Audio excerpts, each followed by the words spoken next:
our rankings aren't exactly the same. Yes. Thank you so much. Anyway, let's get right to the back next into it. movie. Now we move back in time to the 20s, where Newt Scamander is stopping in New York with his magical suitcase full of creatures. But during a run-in with a non-magic person named Jacob, he loses the case and accidentally sets some of his creatures free. Jacob and Newt now have to find the escaped creatures, including a very dangerous one called an Obscural, and hide the existence of them from the non-magical world. So, this is a weird one. Like, going off of the Obscural, like, they think that it's from a little girl in like foster care who lives in this foster care that's like very anti-magic and is like convinced that there's magic. The leader of it is like, I think she's like a senator or something that's like... No, she's just like a random woman who adopts all these kids and then had a run-in with someone from the American ministry. So like she knows that magic exists and is like trying to convince everyone. But this is where I got senator from. The Obscural ends up killing a popular senator. So like, because the whole concern in this movie is the magical world getting exposed, and then like them going to war with the non-magic people. And so that's like a whole thing in this movie. That wasn't really something that was discussed in the previous movies, because by the time of Harry Potter, like there was kind of already this knowledge of like, magic being around. And this time there was like a lot of doubt. At this point, even even America, magic and non-magic couldn't marry, at least in America. Right. So and the Obscural actually ended up being this very interesting character in the entire Fantastic Beasts franchise. His name's Credence. Yeah, and he's like a huge question mark throughout this entire series. Yeah, because at first he's presented as like this double agent who's trying to find this Obscural for someone who works for the ministry, but then it turns out he is the Obscural, so he has this really powerful magic building up inside of him because he never was allowed to use his magic. Right, and I think, like, it's explained that, like, they don't usually, like... live very long. Yeah, they make it to, like, maybe 10, and then they die. Yeah. Because Newt talks about how he saw one in Africa, and the girl didn't live till past 10 years old. She died. Yeah. So...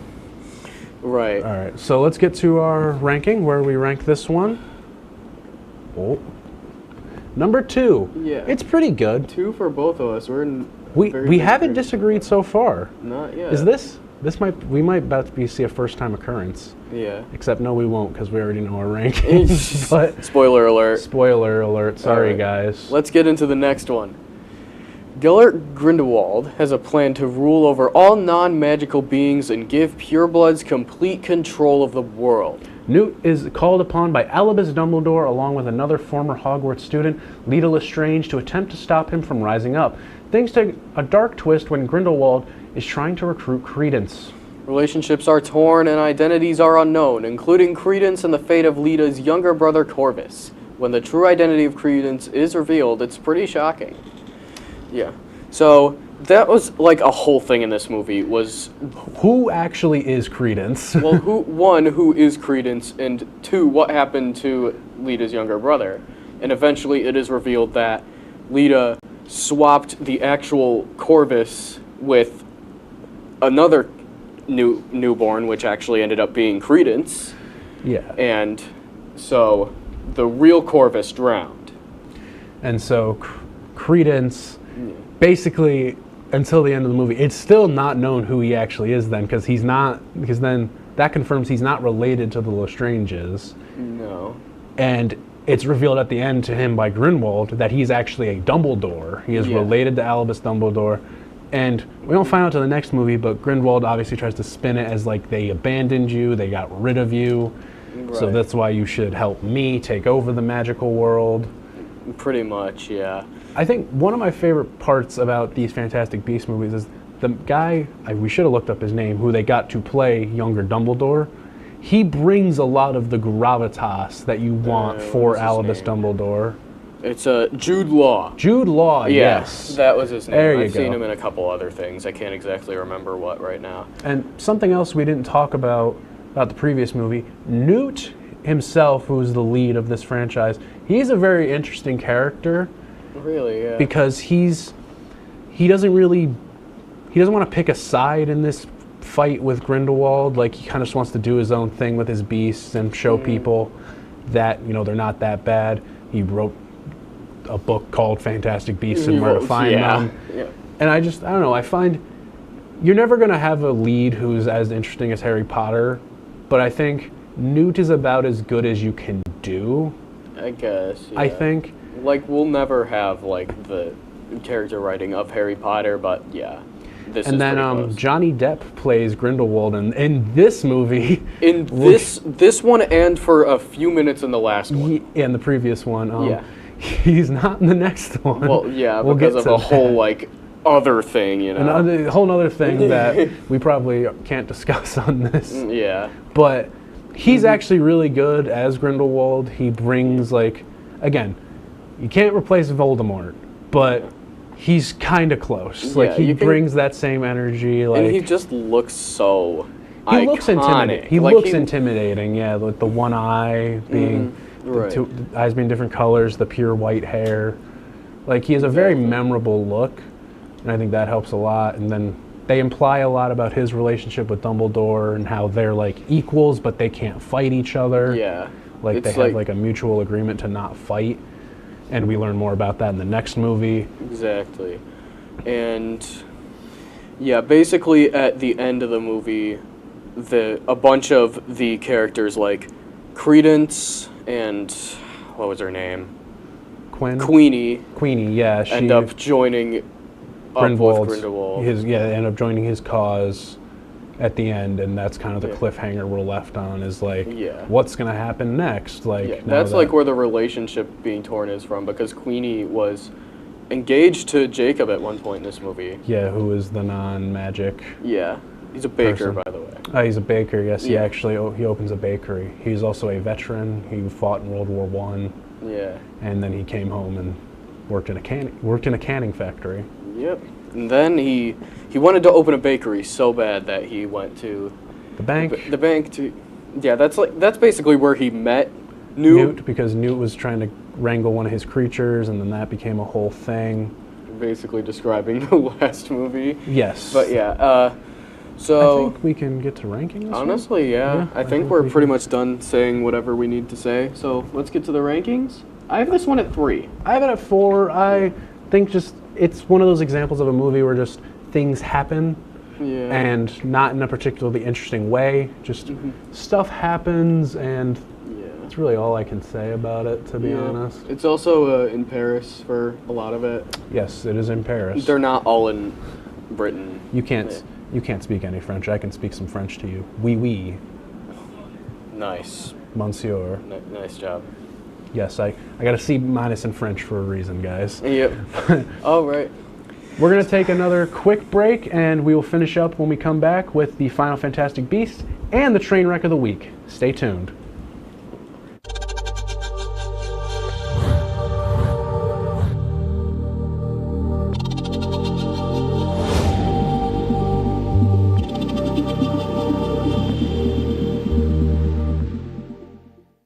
Say, President Stanley, whenever there's bad weather, who would you turn to? I'd turn to Storm Team 10. No, but you've got to say it like this. Storm Team 10. Say it with me.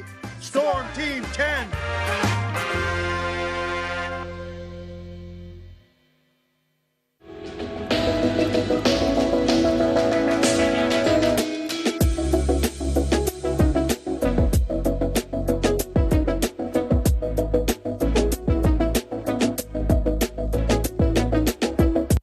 If you like action, romance, Polly sister, if you're watching this, and highbrow humor, surface is this. Floor. Minch did not legitimately put his head in the toilet. there's only one place to turn. No! Tune in to new episodes of Oh boy! only on WTOP.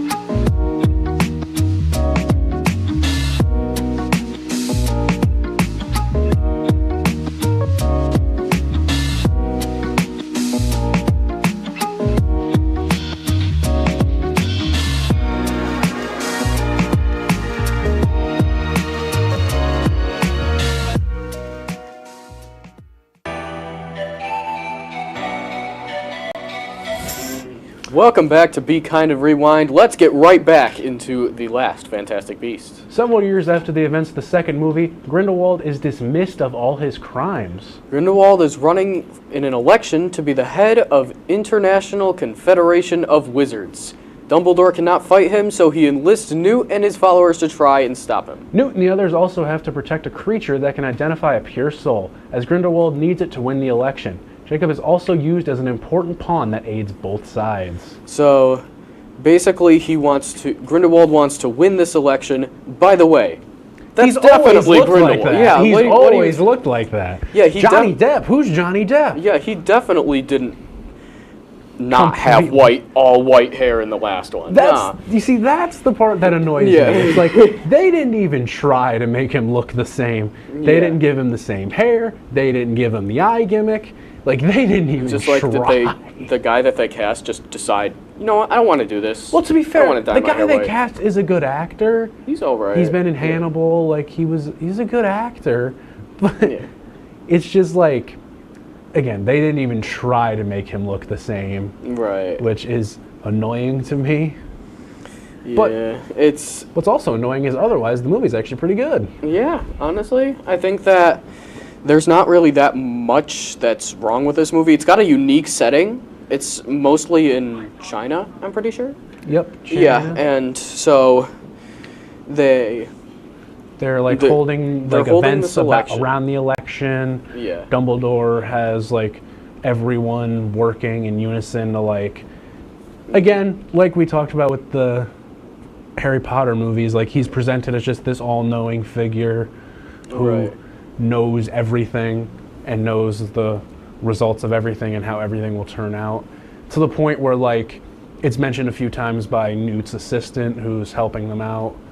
She's like, oh, you can't know everything, because Dumbledore knows if he knows everything that would mess everything up.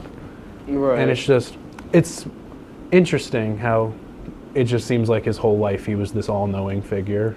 Yeah, it definitely is an interesting thing to look behind. Like, and there's another thing is this weird creature. I can't exactly remember the name of it, but like It's like a deer-looking creature. So basically, this deer thing. I'm just gonna call it a deer thing. Deer thing. Yeah. It basically gives birth to twins, and Credence captures one of the twins, and the other twin is saved by Newt.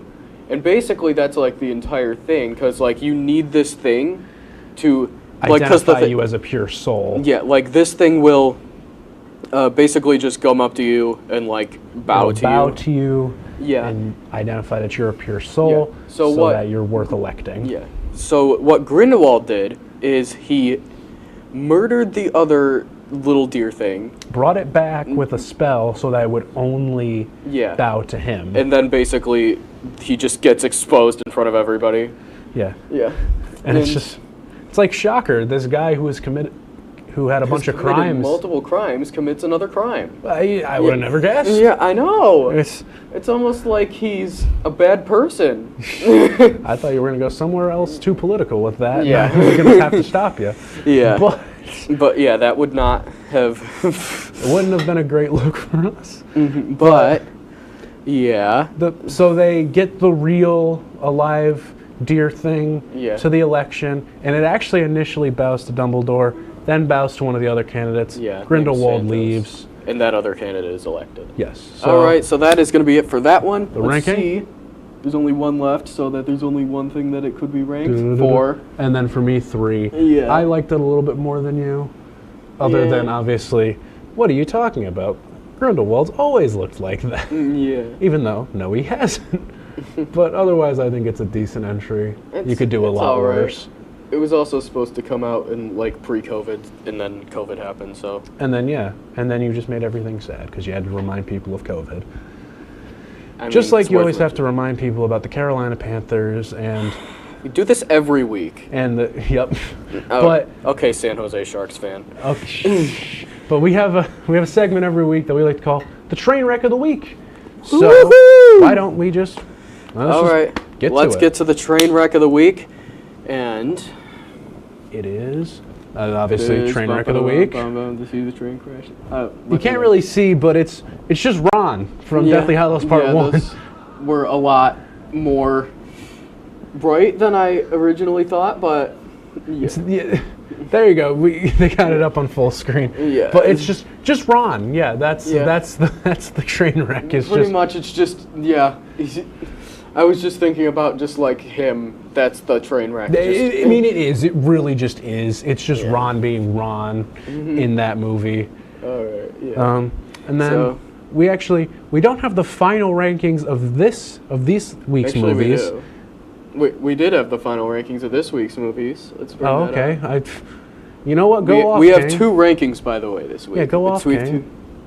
2. So yeah. Yeah. But before we get into that, Ron. Ron. He's an annoying. He also crybaby. just would not take off the necklace that Which made basically him- made you be in a bad mood. Yes, it just made you be in a It's bad just- mood the whole time. Because like Harry's wearing it at one point, and he's always in a bad mood when he's wearing it. And Hermione's like, "Yeah, take that off." And he's Yeah, like, and he actually takes it He off. takes it off, and he's like- and she's like- instead, Ron, instead of taking it off, decides, you know what, I'm "I'm out gonna of wear here. it for like a I'm few just days gonna head straight." out.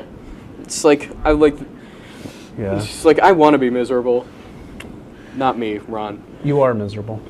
I live with you. Aww. I'm kidding. All right, so final rankings of these ones, It's pretty much exactly the same. except we flipped Yeah. these two. All right, so And I then got that figured out. we got that figured out. All right, and then drum roll, please. We have an If It's Ready. entirely right. Oh, Yeah. So we had we we had had a combined ranking. yeah. Yeah. So it's being weird. It's right being now. weird, but basically, you put Deathly Hallows Part 2 at Yeah. your number 1 Just in your go as a combined highlight, rankings, and then I put Deathly Hallows Part 2 as my number.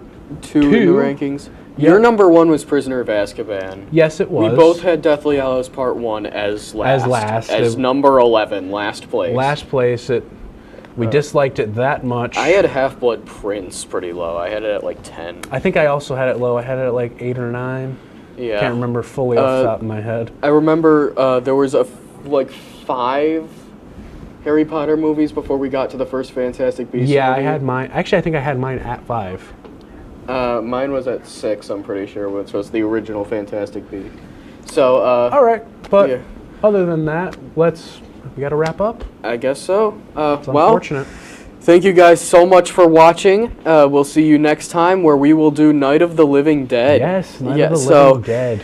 Back to horror, because we can't do a semester without a we horror can't- franchise. We can't not have horror. It's got to happen. But It's just the that's rules. all. So, All right. as usual, guys, remember to be kind. And rewind.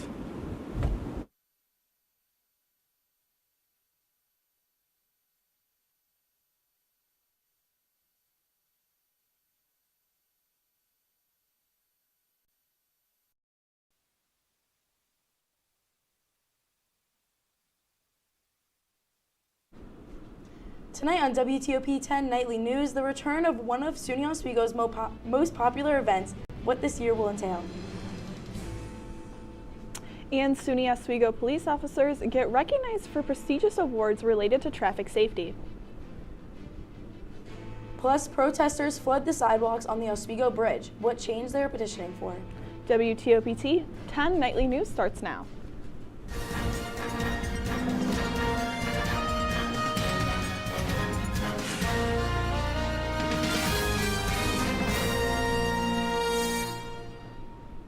Good evening and thank you for joining us. I'm Piper Kiernan. And I'm Julianne Fike. Earlier this evening, the community of Oswego and members of Invisible Oswego took to Bridge Street. About 183 protesters voiced their opinions about due process, veterans, and women's rights, while opinions from Democrats, Republicans, and Independents were all different. A common sentiment protesters shared was the disagreement with the Trump administration's behavior and operations. Invisible Oswego spokesperson Paul McKinney said the group rallies every Saturday and releases notifications and information on social media for upcoming protests. McKinney said that all voices are welcome.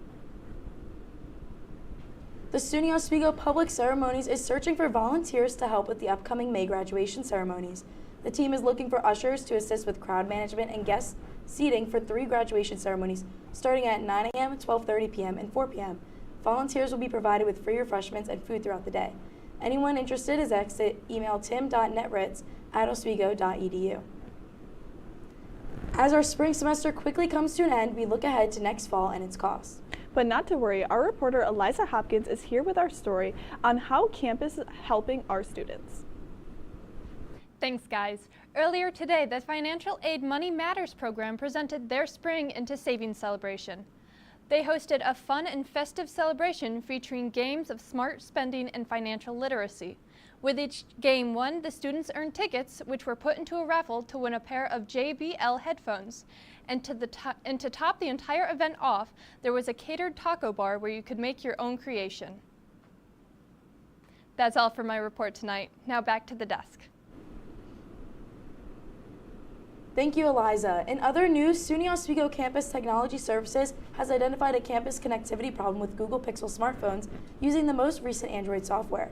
A Google security update in the Android 15 operating system is currently preventing the Google Pixel from connecting to the Oswego Secure Wireless Network.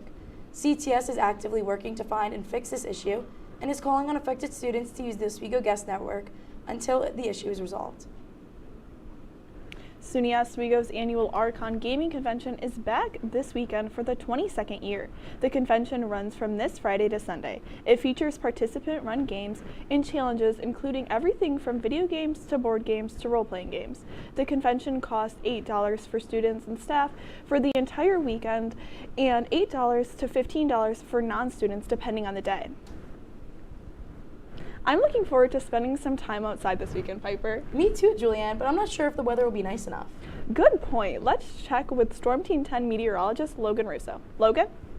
Thanks, guys. Yeah, it's been an extremely warm week. I gotta say, very different from the weather that we've been used to here in Oswego. Very cold, however, very warm week. Bad news for you too, though. It is not going to last. Rain is going to start tonight, and sadly, it is going to continue into the rest of the week for the foreseeable future as a low-pressure system moves its way up and seems to hover over the Oswego region. Do got a shout out, though. Last night of regular news, so I got a lot more and a little bit left for you about all of the rain coming up, just a little bit, but I'm going to toss it back to the desk. Thanks, Logan. I, for one, am not looking forward to the rain. Me neither.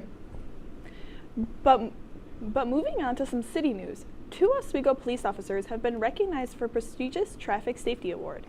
Officer Derek Wiebel was awarded the Recognition of Excellence Award from the Regional Mothers Against Drunk Driving and Stop DWI New York. He averages 14 DWI arrests per year, is a drug recognition expert, and is a mentor to other officers.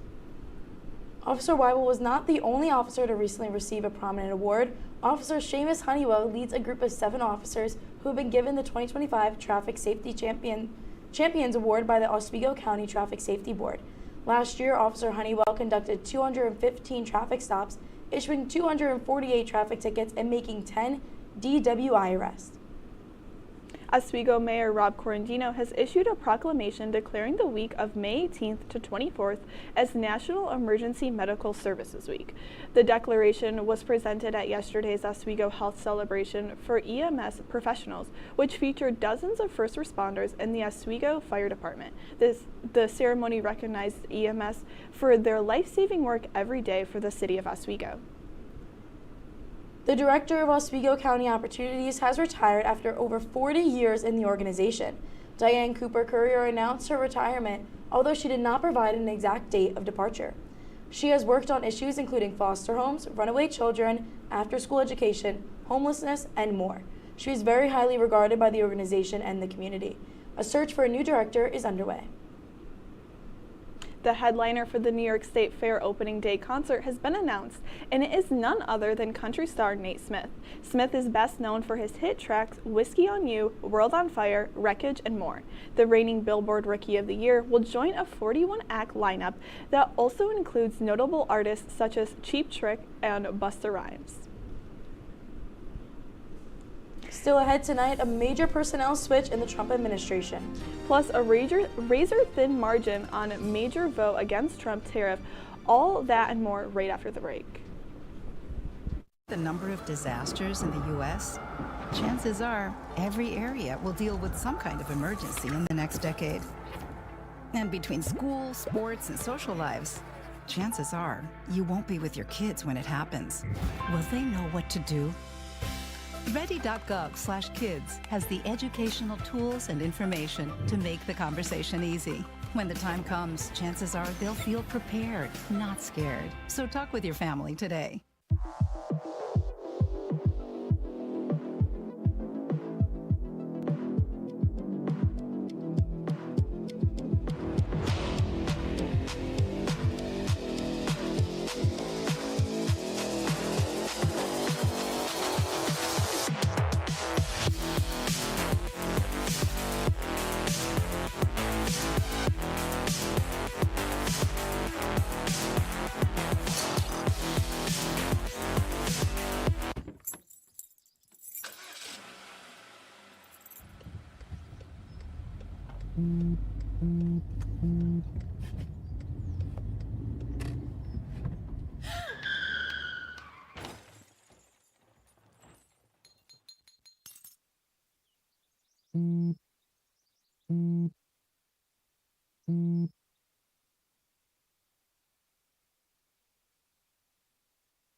I had to eat a raw egg on Chris's dormitory floor.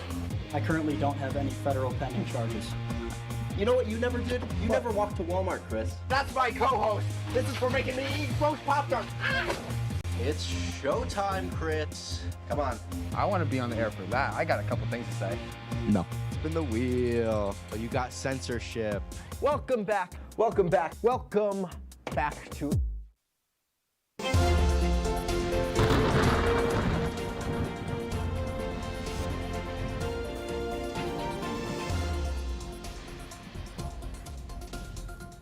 Hello everyone, I'm Logan Russo with your weather report for tonight.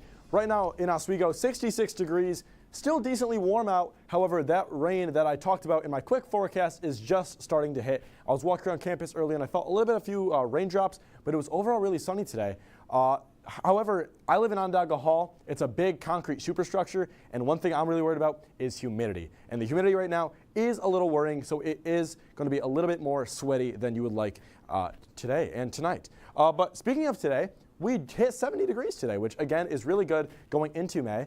You know, we always say April showers bring May flowers, but as I'm going to tell you in just a minute, it may just be the opposite. And today is not going to last.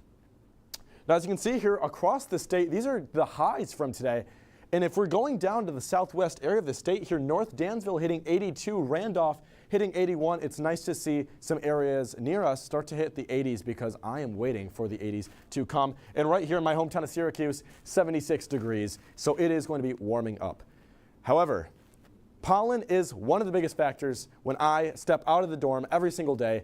And it's a nice day out, it's sunny. I got to watch out for pollen because I have pretty bad allergies. You have your weeds, your grass, your mold pollen. Not a lot of that to worry about right now, but if you have a strong allergen to tree pollen, maybe something you should watch out for if you're going to be going out. Maybe you're on a morning walk or you're walking back to campus after a class. Maybe just keep it in mind. Maybe take some extra, Allegra, whatever medicine you use to get through your day. Now, right now in Oswego, again, that rain, as I said, is just starting to come up through the state. As you can see, thunderstorms definitely brewing there over the Lake Ontario.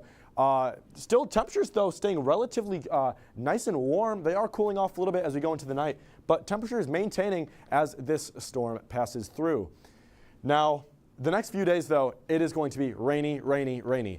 Tomorrow it's going to rain just a little bit, but Saturday that rain is going to pick up and it's going to continue for the foreseeable future going into next week, which is obviously finals week. So if you're going to be walking around for finals week, may want to watch out. Now, tonight, here's Friday, 4 a.m. You can see this low pressure system start to move its way up. And you're going to start to see some storms brew down here in Cincinnati, Atlanta, and they're going to end up coming their way up and hovering over the Oswego area going into Sunday night. Tonight in Oswego, again, 56 degrees, very heavy rain, something you're going to watch out for if you're going out tonight, tomorrow night, or if you're going out Saturday night, you may want to watch out for that. And the extended forecast, as you can see here, I mean, the thunderstorms, they will be coming throughout the rest of the week. Definitely something, again, to look out for, but those temperatures will maintain. All right, well, that has been my full forecast. And now, back to you guys at the desk. Thank you, Logan, but I'm still hoping that April showers will bring May flowers. Yeah, Piper, me too. The West Hill men's lacrosse coach has released a statement after a hazing incident involving his team last week. Head coach Aaron Cahill released a statement on LinkedIn saying that his coaching staff is cooperating with the investigation and had no prior knowledge of the hazing. Cahill went on to say that the incident does not represent the values of his program. President Donald Trump has removed Michael Waltz as National Security Advisor and instead nominated him to be the ambassador to the United Nations. The move comes during a period of international turmoil that saw Waltz mistakenly add a journalist to a Signal group chat discussing war plans. Previously, UN Ambassador nominee Elise Stefanik was dropped recently over concerns over a slim House Republican majority. Secretary of State Marco Rubio has been named the acting National Security Advisor.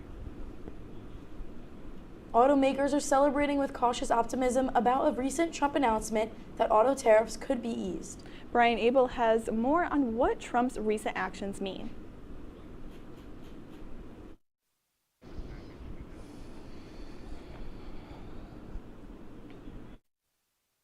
President Donald Trump this week easing off the auto tariff accelerator.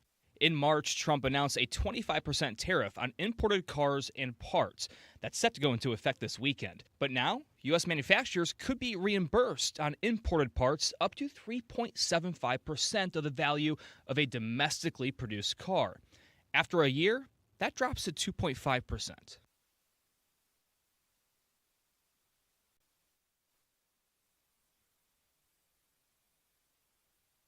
Those that do not assemble vehicles in the U.S., this is going to be a disaster. Autoline's John McElroy says auto companies are bulking up their inventories to stave off immediate tariff impact, but those will be depleted come July. And that's when I predict you're going to see new car sales in the U.S. nosedive. The CEOs of Ford and GM bracing for the changes. You know, the stuff we built now is priced. If we announce a price increase now, it'll go into play in July and August. What we provided in our guidance is that pricing is going to stay about at the same levels that it is. But experts like McElroy estimate cost for a car could jump by thousands, depending upon the model. That will cause car sales to go down, and in some cases, it's going to lead to layoffs. If I had to buy another car right now, whether it's new or used, I would rush out and try to buy it. In Washington, Brian Abel reporting. The continued confusion and sharp changes in action by Trump will have the industry in a frenzy for months and years to come. Today is International Workers' Day, more commonly known as May Day. The day features protests worldwide, and the U.S. saw over 1,000 events that mostly targeted the Trump administration. The movement called themselves 50-51 for the 50 protests in 50 states with one message. The protesters are sounding alarms over executive overreach and calling for a national day of solidarity. The United States and Ukraine have finally signed a deal on critical minerals that has been in the works for weeks. The Trump administration says that they made the deal to protect American interests as the country supports Ukraine's war efforts. Peace talks between Russia and Ukraine have been on and off recently, with some increased hope in the past 2 weeks. American investment in the conflict has also been tilted towards both sides of the war at different points. When WTOP-10 Nightly News continues, job layoffs are increasing. Find out why. In a massive recall on shark ninjas, all that and more coming up on WTOP-10 Nightly News.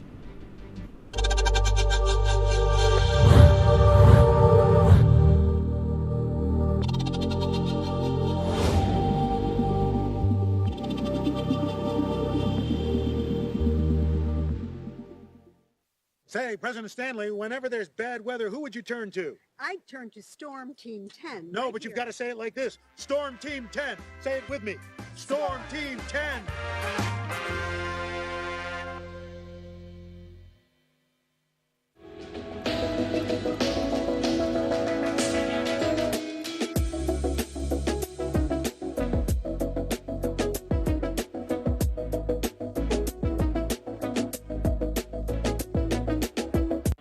If you like action, romance, if you're watching this, and highbrow humor, surface is this? Floor. Minch did not legitimately put his head in the toilet. there's only one place to turn. No! Tune in to new episodes of Oh boy! only on WTOP.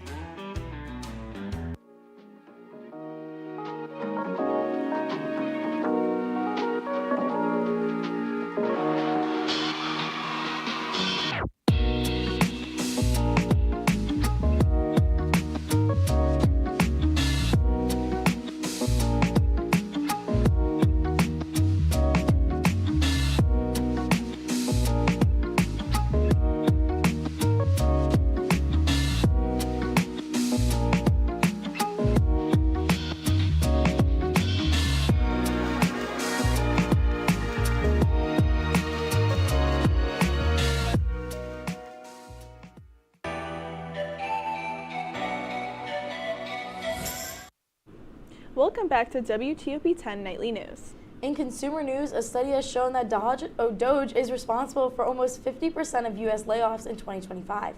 The report stated that Doge caused almost 300,000 layoffs, an almost 700% increase from the first 4 months of last year. April of 2025 also had an increase of almost 40,000 layoffs from April 2024. UPS and Intel accounted for almost 40,000 of April layoffs alongside Doge. 106 burns have been reported, 50 being second and third degree burns from Shark Ninja's pressure cooker. According to Consumer Product Safety Commission, or CPSC, this was caused by a fault in the pressure cooker's lid, which can allow it to open while in use, causing hot contents to shoot out, potentially burning users. A recall has been made on the Shark Ninja Foodie Op 300 series multi-function pressure cooker. The Mix on Bridge Street in Oswego has announced a new May features menu. There are 8 drinks, one for each of the 4 seniors and their majors. Chloe Sienna is a broadcasting senior who works here at WTOP-10. She has 2 featured drinks, the Sienna, which is a pineapple blue raspberry lemonade, and the broadcasting, which is a cookies and cream strawberry cheesecake milkshake. May is also Mental Health Awareness Month, and the Mix partnered with Oswego Health to feature a, quote, love your mind drink. May marks the beginnings of Mental Health Awareness Month. In today's Health Minute, Mandy Gaither discussed what you can do to improve your overall well-being. Excuse me.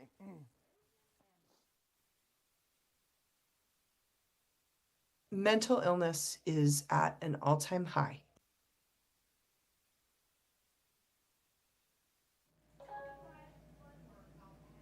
Kind of stand up.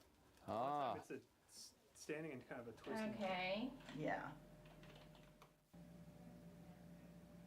When people You or someone have else is mental dealing with illness, mental health it impacts issues, every facet of their life. For the Suicide and Crisis Lifeline. And with the end of spring sports coming up, Jason Root has the latest on how well the Oswego Lakers have been doing. Jason, are we still bringing flowers or is it May showers? Well, as we are on the 1st of May, been some showers of wins for the Lakers. Stay tuned to hear about them all, including women's lacrosse punching their ticket to the SUNY Championship game. Also, in a shocking turn of events in the middle of a recent Cubs-Pirates game last night at PNC Park. Coming up right here on WTOP 10.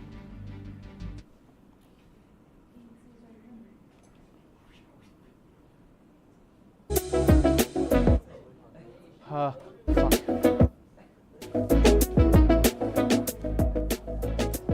Alright, if anybody wants to tell me if I gotta cut something or what I gotta do, that'd be great.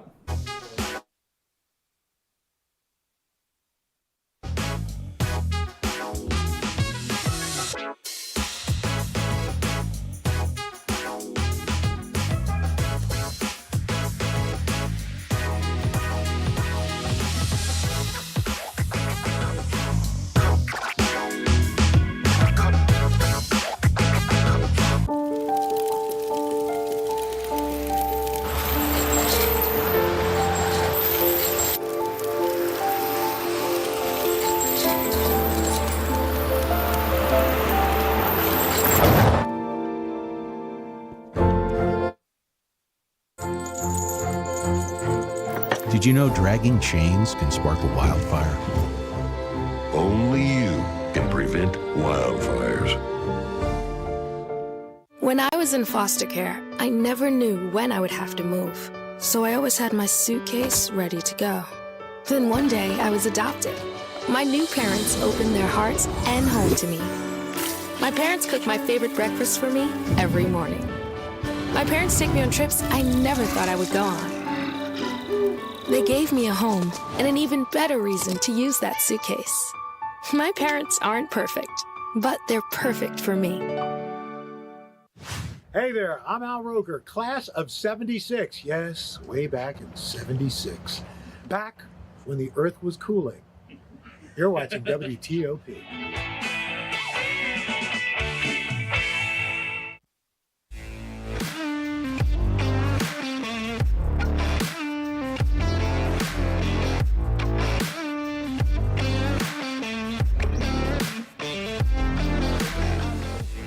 With your Oswego Sports Report.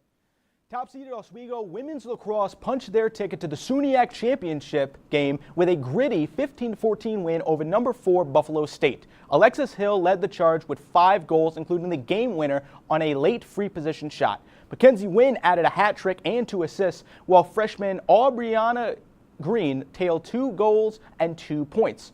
Oswego led 11-7 entering the 4th, but the Bengals had a late 14-12 edge. Unfazed, the Lakers stormed back, tying it up before Hill sealed the deal. Oswego now at 14-2 hosts Cortland in Saturday's SUNY final. Moving from the turf to the courtyard, Oswego State's men's tennis rolled into Empire 8 semifinals with a dominant 6-1 win over Houghton on Tuesday. The Lakers swept all 3 double matches, including a 8-4 win by Anthony Marcano and Matt Menara at number 1 singles. Marcano and Menara kept the momentum going with straight set wins, while Jose Miguel Garcia dominated his opponent 6-1 and 6-1 at number 5. Austin Davis dropped his match at number 3, but the Lakers' depth sealed the deal. 2 matches went unfinished in the 3rd set. Oswego improves to 9-3 and will face Thomas College at Nazareth this Friday in the Empire 8 semis.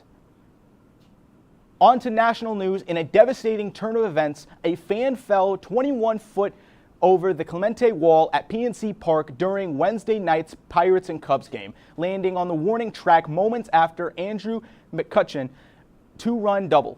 Players immediately called for help, and medical staff from both teams treated the man before he was taken off the field on a cart and transported to the Allegheny General Hospital. Pirates manager Derek Shelton stated, quote, "It's extremely unfortunate and it's an understatement." Cubs shortstop Dansby Swanson called it a very scary moment, adding, "All we could do was just pray for a good, strong recovery." McCutcheon was seen holding a cross as players from both teams prayed on the field. The game continued without any official stoppage.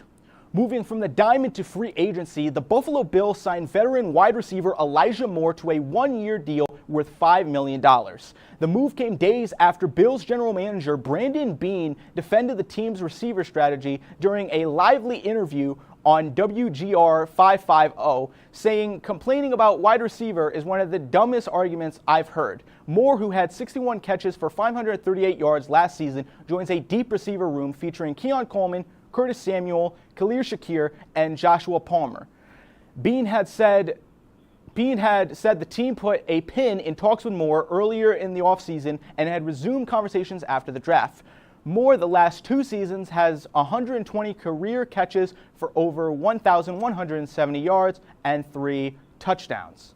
Now moving to the Game 5 with the Los Angeles Lakers and the Minnesota Timberwolves. You see here, Luka Doncic, he's going to step behind the paint and he is going to get a 2. And you see right here that he is kind of injuring his back a little bit. And you see right here after the pass from Gabe Vincent, he's going to go up, and Dante DiVincenzo and Rudy Gobert are actually going to buckle Doncic is back. He would go to the locker room, but he would return here in the 3rd. You see Luka tosses it to Dorian Finney-Smith, who gets the 3, and the Lakers take the lead 78-77. Now entering the final quarter, Minnesota up by 1. Randall sees Dante DiVincenzo, and he misses, but Gobert with the 2-hand flush, the putback. Wolves are up 91-88. Anthony Edwards gets right past Austin Reeves and gets the easy buckets. And that was Julius Randle, my apologies. Now Lakers down by 4. Luka off the backboard. He can't get it. Gobert reaches it down to Mike Conley. Reeves cannot defend Anthony Edwards. The Lakers are sent home by the Minnesota Timberwolves in a game 103-96. Stick around for some fun news after the break. Saved it. Yes, we tie it.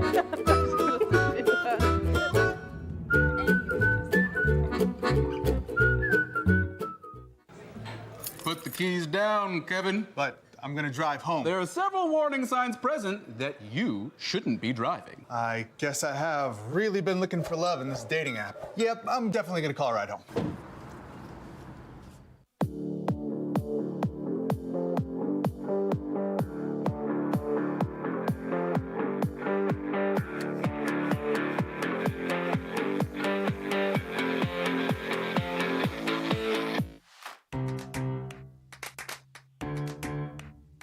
We'll deep dive into our feelings in our Real Talk segment. Stay tuned because it's about to get real.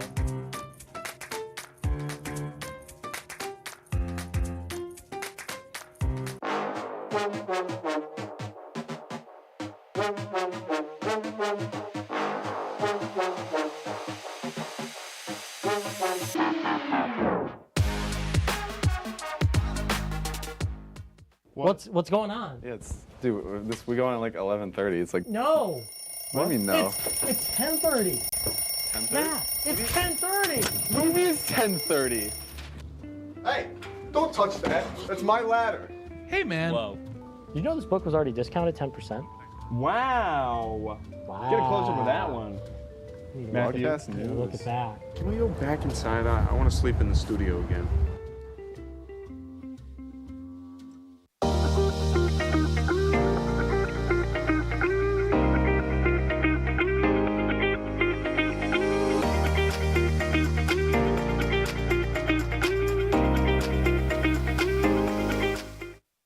East Bay Vivarium, a pet store in Northern California, is celebrating 7 months of an unusual animal. Meet Zeke and Angel, a two-headed California king snake, The snake's rare condition caused by an embryo that is partially split in two.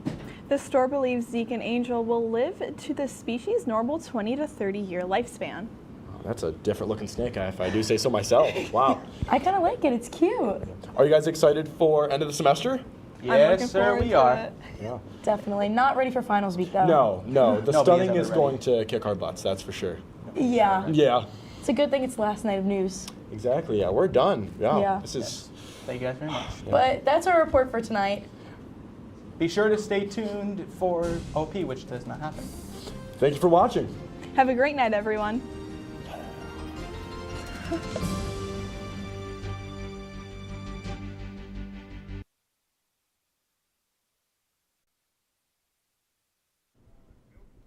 Welcome to Stick to Sports. I'm Ben Diamond. And I'm Brian Burrows. Today we take a look at NFL Week 6, the MLB Championship Series, and some big college football results.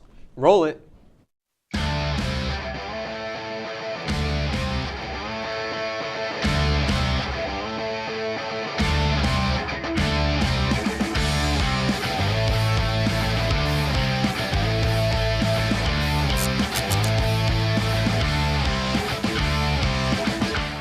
The Cleveland Browns defeated the San Francisco 49ers 19-17 after kicker Jake Moody missed a game-winning field goal with time expiring. The Browns defense was able to do what many others have tried to, and that is to neutralize Brock Purdy. The 49ers offense was largely ineffective against the Browns, totaling only 215 yards of offense. Injuries to key offensive players did not help the Niners either, though. Brian, does a loss like this help a team as good as the Niners not get complacent? I'm going to say no, just because I don't think complacency is really a thing that you deal with this early into the season. Complacency you see more like weeks 14, 15 when you're really on a roll and then they kind of forget the fundamentals. But this early in the season, I think teams are still trying to find that groove as the Niners. They found it early, but a game like this, you kind of lose that groove a little. So I don't think it's necessarily a complacency thing. The Niners also got pretty unlucky with injuries. You know, they lost McCaffrey, Debo, Trent Williams, huge losses on the offense, big star players for them. But also their defense really needs to take notes from what happened in this game. They may have been complacent. P.J. Walker should not be throwing for almost 200 yards in them, and they need to be better at stopping the run, 160 total yards on the ground. And pass rush needs to step up. Only 2 sacks from Bosa and Gregory. That pass rush is electric. They need to do better. Yeah, and I mean, Purdy was not connecting on throws that he's been connecting with on in the first 5 weeks of the season, and that certainly has a lot to do with how this game ended. Of course, not getting a lot of that offense, but also, as I mentioned before, the injuries. Christian McCaffrey, Debo Samuel, both going down with injuries somewhere in the middle of the game, certainly will not help Brock Purdy when his weapons are going down and doesn't have as many options. The Philadelphia Eagles traveled up to MetLife Stadium to take on the Jets and lost 20-14. The Jets defense stood strong, intercepting Hurts 3 times and holding the Eagles running backs to 39 yards on the ground. Zach Wilson threw for 186 yards, no touchdowns, and no interceptions. A late fourth quarter interception by Hurts gave the Jets the ball in good field position, and Breece Hall found the end zone for the only Jets touchdown of the day, giving them the lead. Ben, can the Jets defense carry them into the playoffs? I mean, I think the Jets defense absolutely can carry them into the playoffs. I think right now they're still 3rd place in the AFC East, but that's because they have to contend with the likes of the Dolphins and the Bills. But this